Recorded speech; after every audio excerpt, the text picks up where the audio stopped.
Hello, this is the video for the ABSETZEN, the setting aside. It's a very kind of infamous, popular section and one of my personal favorites, so I'm going to read it to you. I'm going to read both examples to you and then show you how I practice them because they're very closely related. This is the text and gloss, how one shall set aside, hew, and stab.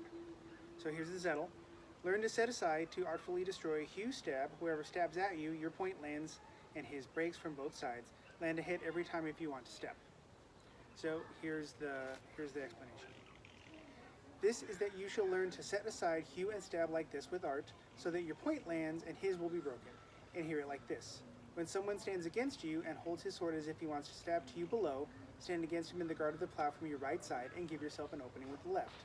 If he then stabs below to that opening, wind with the sword against his stab onto your left side and step forth with the right foot so your point lands and his fails as is pictured thereafter.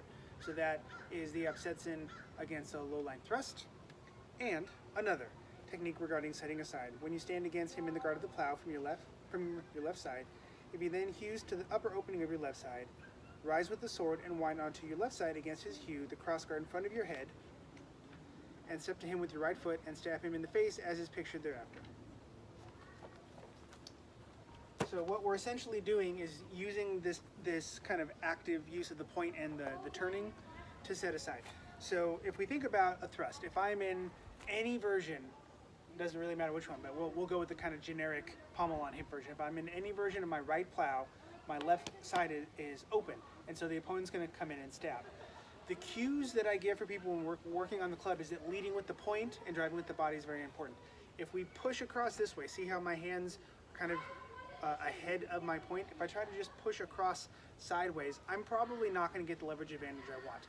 If, however, facilitated by the pivoting of the foot, if I lead with the point across, now when the swords meet, their force is going to be directed down into the shilt. But this is pretty much what we always want. We want to win the leverage game.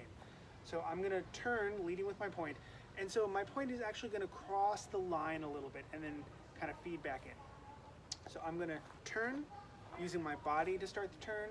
I'm also going to turn so that my edge ends up taking the force, because again, I want all the structure.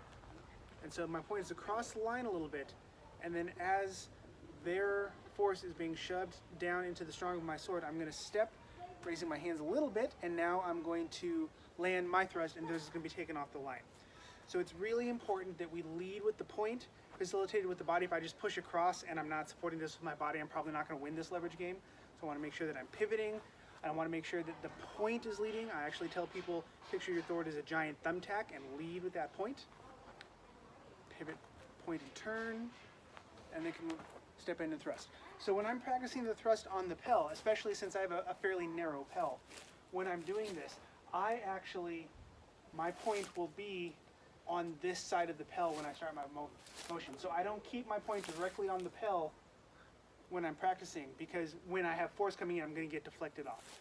So my point actually crosses the line and then reorients. So it's a little bit of a corkscrew motion. And this is going to take us right to that highline attack, because that corkscrew motion is really important. Whether we're in a right plow or a left plow, but we're going to do it from the right because I think this is a little bit easier.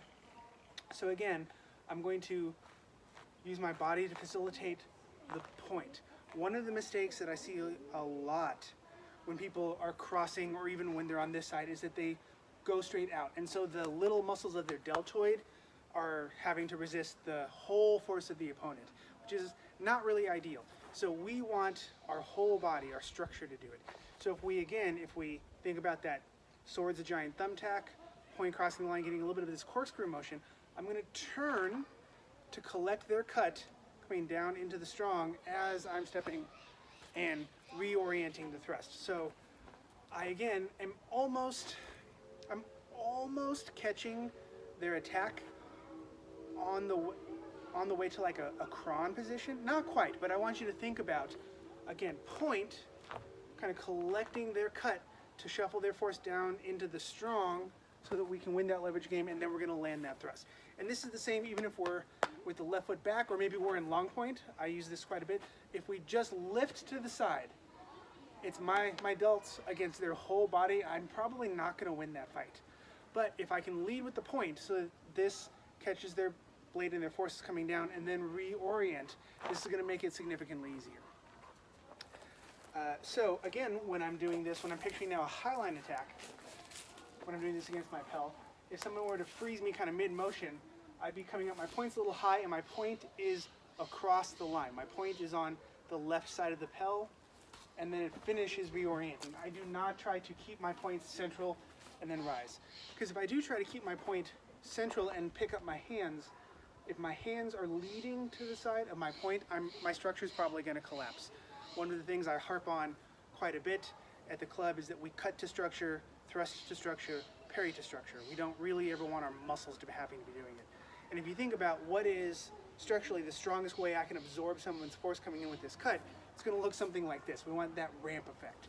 So how can we transition through that ramp effect into that high thrust? So again, it's going to be a little bit of that corkscrew motion. So when you're practicing this, just make sure the point leads, not the hands. That's a mistake. We drive up so that there's a line through our sword down our feet, so that we're not just relying on the delt, just the muscles.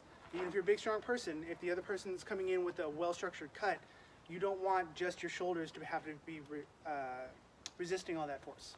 So lead with the point, facilitate with the body, turning the edge, and we reorient the point and land. So there's this little bit of a corkscrew motion. So again, when I'm practicing this on the Pel, my point actually crosses the line and then comes back. So that is really what we're talking about. So this is not a, when it says, you know, thrust when they thrust, this is not a don't defend yourself. This is using the structure of your thrust to deflect their point and land yours. So again, we're dealing with that low line thrust where it's all pretty much the same. We're still going to drive with the body, still going to lead with the point, still going to kind of reorient, a little bit of a corkscrew, and then against a high cut, because there's a lot more force coming down, maybe we emphasize that corkscrew motion a little bit more, just to make sure that we're collecting their cut and we're getting that ramp effect so it's coming down into the strong. Then we finish our turn and step and we're going to land. And so it is still a single time counter. We just want to make sure that our path takes us kind of through that dominant leverage position on the way to the thrust. So one more time on the Pel, slow line, crossing the line, reorienting, crossing the line, reorienting. And the reason when I hit, I'm letting my hands go up, that's honestly just a sparring artifice so that I can take some of the power of the thrust out of my opponent. I do tend to land these pretty well when I'm sparring, and I work very hard to, once I land, I try to take some of that force off. It's also part of why I like the Siggy so much, because it's very polite in the thrust. So play with the ABSETZEN. There are a lot of good videos out there, but I wanted to hit this one as well, and I will see you next week.